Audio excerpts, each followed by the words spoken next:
baykat bi tuddu Lloyd Olsen fas yéene na togg ginaar ngir reer.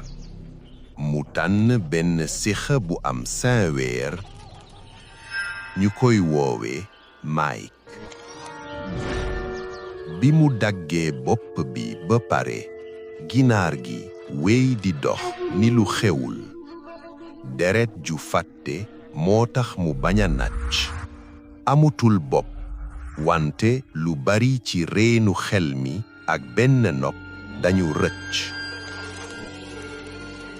te reenu xel moomu moo ko may kàttan ngir mu wéy di dundu.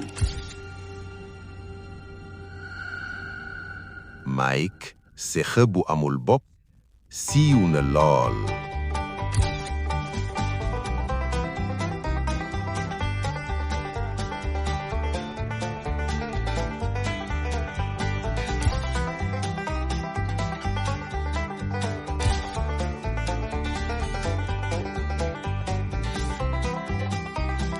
wante dafa laajoon ñu koy leel. Lloyd dafa daan dugal ndox ak pepp ci li des ci putam. Mike mucc na ci te dafa am gën a yaram.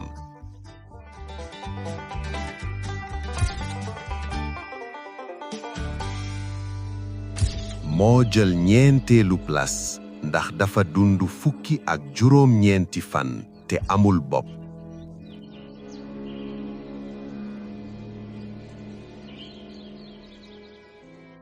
naka la noonu Mike dafa amoon jafe-jafe te dafa laajoon ñu koy fomp put gi ak pipette.